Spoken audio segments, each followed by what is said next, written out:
नमस्कार दोस्तों, मैं डॉक्टर स्वप्निल सागर जैन निरामय होम्योपैथी के अपने इस YouTube चैनल पर आप सभी का बहुत बहुत स्वागत करता हूं। इंटरनेशनल ऑस्टियोपोरोसिस फाउंडेशन यानी कि IOF के द्वारा एक रिसर्च किया गया है और उसमें यह पता चला है कि एक आम हिंदुस्तानी को दिन भर में 800 से 1000 मिलीग्राम कैल्शियम की जरूरत होती है, जबकि हम लोग जो खाते हैं जितना कैल्शियम हमारे शरीर में एक दिन में पहुंचता है वो केवल 429 मिलीग्राम यानी कि 429 मिलीग्राम कैल्शियम ही हमारे शरीर में पहुंचता है। यानी कि हम लोग दिन भर में केवल 50% कैल्शियम यानी कि 50% कैल्शियम का ही सेवन करते हैं। तो दोस्तों, कैल्शियम की ये कमी हमारी आंखों में, हमारे सिर में, हमारे बालों में और हमारे हड्डियों में और हमारे सभी प्रकार के ऑर्गन्स पे बहुत ज्यादा प्रभाव डालती है और सभी ऑर्गन्स में बहुत ज्यादा इसके सिम्टम्स देखने को मिलते हैं। चलिए दोस्तों, मैं बताता हूं कि आपको किस तरह के सिम्टम्स अपनी बॉडी में महसूस हो सकते हैं। तो सबसे पहला जो सिम्टम होता है वो होता है क्रैम्प, यानी कि मरोड़ या ऐंठन जिसे कहते हैं। जिन लोगों को बहुत ज्यादा पानी भी अच्छे से पीते हैं वो और बहुत बढ़िया उनका न्यूट्रिशन भी रहता है, लेकिन उसके बाद भी कभी जांघों में क्रैम्प आ जाते हैं, यानी जांघों में मरोड़ पड़ने लगती है, ऐंठन आ जाती है, या कभी जिनकी पिंडलियों में ऐंठन आ जाती है, तब उन लोगों को कैल्शियम का टेस्ट जरूर करा लेना चाहिए, क्योंकि हो सकता है कि उनके शरीर में कैल्शियम की कमी डेवलप हो रही हो। इसके अलावा इसका जो दूसरा खास सिम्टम है दोस्तों वो है दर्द। जोड़ों में खास तौर से दर्द होने लगता है, उंगलियों में, यहाँ पे ये जो फिंगर जॉइंट्स होते हैं यहाँ पे दर्द होने लगेगा, पैरों की उंगलियों में, घुटनों में दर्द होने लगेगा, गर्दन में दर्द होने लगेगा, यहाँ पे जो वर्टिब्रा होती हैं इस तरह से आपको गर्दन करने में बड़ी परेशानी होगी। तो ये सारे जो सिम्टम होते हैं, हो सकता है कि आपको कैल्शियम की कमी आपकी बॉडी में डेवलप हो रही हो। इसके अलावा जिन महिलाओं में PMS की प्रॉब्लम है यानी कि प्री मेंस्ट्रुअल सिंड्रोम जिसे कहा जाता है, उन महिलाओं में भी कैल्शियम की कमी से बहुत ज्यादा सिम्टम्स एग्रावेट हो जाते हैं, यानी कि सिम्टम्स जो हैं वो बढ़ जाते हैं। दर्द होने लगता है पेट में, क्रैम्प, जैसा कि मैंने अभी आपको बताया था कि ऐंठन आती है। तो ऐंठन ना केवल जांघों में आएगी, पिंडलियों में आएगी, बल्कि महिलाओं में मेंसेस के दौरान यानी कि मासिक धर्म के दौरान जब उनके पीरियड आने वाले होते हैं उस दौरान पेट में, एब्डोमिनल मसल्स में भी क्रैम्प आने लगते हैं। ये जो प्री मेंस्ट्रुअल सिंड्रोम जिसे कहा जाता है उसका एक खास सिम्टम है। तो इसका संबंध भी कैल्शियम से होता है दोस्तों, और रिसर्च में ये देखा गया है कि जिन महिलाओं में PMS बहुत ज्यादा हो रहा था उनको कैल्शियम एक निश्चित मात्रा में दिया गया और उनके सिम्टम्स में 70% से ज्यादा का इंप्रूवमेंट देखा गया, यानी कि उनके दर्द में 70% से ज्यादा कमी रिकॉर्ड की गई। इसके अलावा दोस्तों, जिन महिलाओं में बाल झड़ने की बहुत ज्यादा प्रॉब्लम होती है उनमें किसी भी तरह की मेंस्ट्रुअल इरेगुलरिटी के साथ साथ यानी कि मासिक धर्म में हो सकता है कि उनको कोई हार्मोनल चेंज होने के कारण उनके परिवर्तन आ रहा हो और उसके कारण उनके बाल झड़ रहे हो। इसके साथ ही कैल्शियम की कमी के कारण भी महिलाओं के और पुरुषों के बाल झड़ने लगते हैं। यदि आपको ऐसा लगता है कि आपके शरीर में बहुत ही ज्यादा सुस्ती बनी हुई है,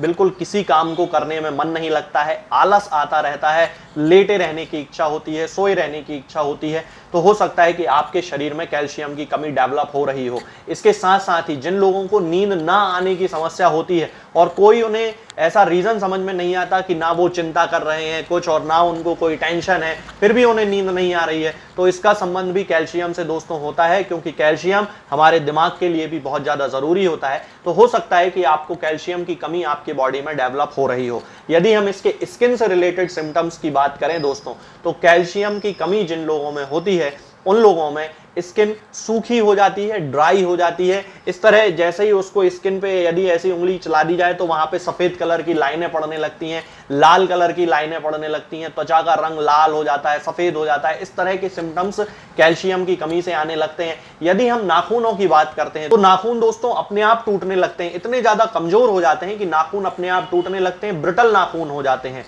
यदि हम हड्डियों से रिलेटेड इसकी बात करें दोस्तों कि कैल्शियम की कमी का हमारी हड्डियों पर क्या प्रभाव पड़ता है, तो चूंकि दोस्तों शरीर का 90% जो कैल्शियम होता है वो दांतों और हड्डियों में पाया जाता है, तो हड्डियों में इसकी कमी के कारण ऑस्टियोपोरोसिस जैसी समस्याएं आने लगती हैं, यानी कि एक ऐसी बीमारी होती है जिसके कारण जो पेशेंट होता है उसकी हड्डियों में डेंसिटी जो होती है वो कम होने लगती है, जरा जरा में हड्डियां टूट जाती हैं, यानी कि एक ऐसी कंडीशन वहां पे डेवलप हो जाती है कैल्शियम की कमी के कारण कि खांसते में, छींकते में, और यदि वो गिर पड़ा धोखे से तो इस सारी कंडीशंस में उसको तुरंत हड्डी में फ्रैक्चर हो जाता है, उसकी हड्डी जो है वो टूट जाती है। मतलब यदि कोई तेजी से छींक भी दे और तेजी से खांसी उसको यदि आ जाए तो भी उसकी हड्डी जो है वो टूट जाती है। इस कंडीशन को ऑस्टियोपोरोसिस कहा जाता है। उसकी जो हड्डियां होती हैं वो कैल्शियम की कमी के कारण बहुत ही ज्यादा भंगुर हो जाती हैं, या जिन्हें ब्रिटल कहते हैं, ब्रिटल हड्डियां डेवलप उनकी हो जाती हैं। इसके अलावा दोस्तों, जैसा कि मैंने अभी आपको बताया था कि कैल्शियम हमारे हार्ट के मसल को भी रेगुलेट करता है, इसलिए यदि आपके शरीर में कैल्शियम की कमी होती है तो हो सकता है कि इसका असर आपकी हार्ट बीट पे, यानी कि आपकी पल्स पे पड़ने लगे, आपकी नाड़ी पे इसका असर पड़ने लगे और उससे संबंधित रोग आपके शरीर में डेवलप होने लगे। इसके साथ साथ ही यदि हम मानसिक रूप से बात करें, चूंकि जैसा कि मैंने अभी आपको बताया था कि कैल्शियम का इफेक्ट हमारे दिमाग पे भी बहुत ज्यादा होता है और बहुत ज्यादा जरूरी है हमारे मानसिक जो हम काम करते हैं उनके लिए। तो जिन लोगों को कैल्शियम की कमी हो जाती है उनमें डिप्रेशन के सिम्टम्स बहुत ज्यादा जल्दी देखने को मिलने लगते हैं, मूड स्विंग्स उनमें बहुत जल्दी होने लगते हैं, इरिटेबिलिटी यानी कि चिड़चिड़ापन उनके अंदर बहुत जल्दी आने लगता है। इसके अलावा यदि हम बच्चों में देखें दोस्तों इसके सिम्टम्स, तो बच्चों में, जिन बच्चों में कैल्शियम की कमी होती है उन बच्चों की हड्डियां जन्म से ही कमजोर होने लगती हैं और जैसे जैसे फिर उनकी एज बढ़ती है, धीरे धीरे जब वो चलना शुरू करते हैं तो हड्डियों में इस तरह का एक कर्वेचर डेवलप होने लगता है। ये फोटो आप यहां देख रहे हैं। इस कंडीशन को दोस्तों रिकेट्स कहा जाता है, जबकि बच्चे की हड्डियां इतनी कमजोर होती हैं कि वो उसके शरीर का वजन भी नहीं संभाल पाती हैं। तब ये जो लक्षण होता है ये बच्चों में खासतौर से कैल्शियम की कमी के कारण देखा जाता है। इसके साथ साथ ही जिन बच्चों में कैल्शियम की कमी होती है उनमें दांतों से रिलेटेड समस्याएं ज्यादा देखी जाती हैं, जैसे कि दांतों का सही तरीके से डेवलप ना हो पाना, या उम्र हो चुकी है लेकिन फिर भी उनके दांत नहीं आ पा रहे हैं, ये भी कैल्शियम की कमी का लक्षण है। उनके दांत काले पड़ने लगे हैं। कई बच्चे आपने ऐसे देखे होंगे जिनके की दांत जो हैं वो बहुत ज्यादा काले पड़ जाते हैं, फ्रंट रो में, लोअर रो में, और बहुत ज्यादा काले लगने लगते हैं, गंदे दांत आप इस तरह से देख सकते हैं। ये चित्र है, ये कैल्शियम की कमी के कारण होता है दोस्तों।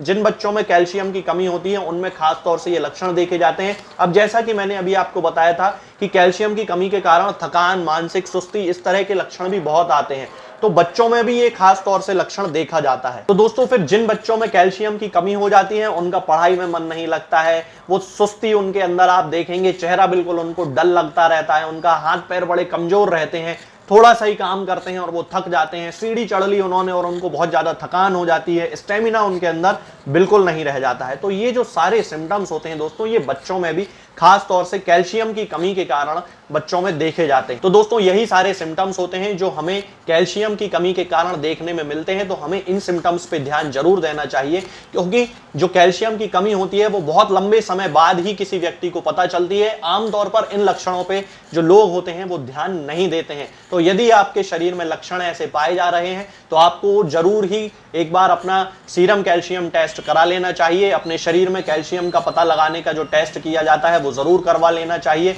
इसके साथ ही बोन डेंसिटी चेकअप वगैरह भी आजकल शहरों में बहुत ज्यादा किए जाते हैं, हर जगह लगभग उपलब्ध हैं, तो वो भी एक बार चेक जरूर करा लेना चाहिए कि कहीं आपकी बॉडी में जो हड्डियां हैं उनमें कहीं आपकी कैल्शियम की कमी तो डेवलप नहीं हो रही है। होम्योपैथी में कैल्शियम को शरीर में पहुंचाने की बहुत अच्छी दवाइयां उपलब्ध हैं। ये 2 दवाइयां हैं जिनका बहुत ज्यादा यूज होम्योपैथी में किया जाता है, खास तौर से एज ए कैल्शियम सप्लीमेंट, यानी कि कैल्शियम को जरूरी मात्रा में, जितनी हमारी शरीर की जरूरत है उतनी मात्रा में पहुंचाने वाली एक दवा के रूप में इन दवाओं का इस्तेमाल लगभग सभी होम्योपैथ करते हैं। दोस्तों ये जो 2 दवाएं होती हैं ये होती हैं कैलकेरिया फॉस और दूसरी होती है कैलकेरिया कार्ब।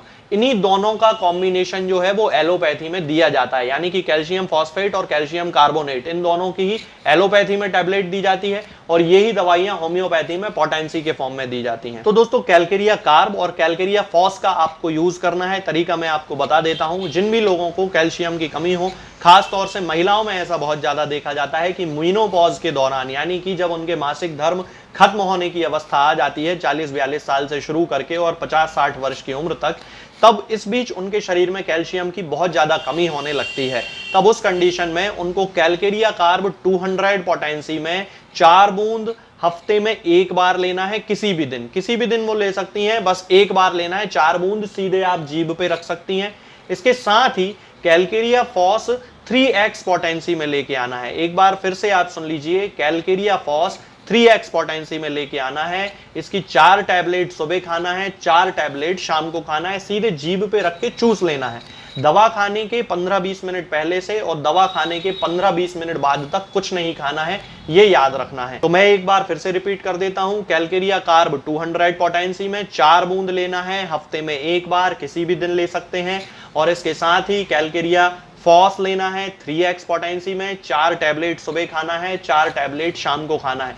तो ये आपकी बॉडी में 2 प्रकार से आपकी हेल्प करेंगी। पहली बात तो ये आपकी बॉडी में कैल्शियम के हड्डियों में डिपोजिशन को स्टिमुलेट करेंगी, यानी कि जो ब्लड में कैल्शियम होगा वो हड्डियों में जितनी मात्रा में जमना चाहिए उतनी मात्रा में जमता रहेगा। इसके साथ साथ ही यदि आपकी बॉडी में कोई कमजोरी है, हड्डियों से रिलेटेड कोई बीमारी है, तो वो भी कैलकेरिया फॉस से ठीक होने लगेगी। और कैलकेरिया कार्ब आपके जो पूरा मेंटल और फिजिकल यदि कोई बीमारी आपको हो रही होगी तो वो आप कि उसमें बहुत ज्यादा हेल्प करेगी, आपको जनरल एक सपोर्ट, एक एज ए टॉनिक प्रोवाइड करती रहेगी। तो इससे आपको हड्डियों में भी मजबूती बनी रहेगी और जितनी कैल्शियम की आपको जरूरत है उतना कैल्शियम आपके शरीर में पहुंचता रहेगा।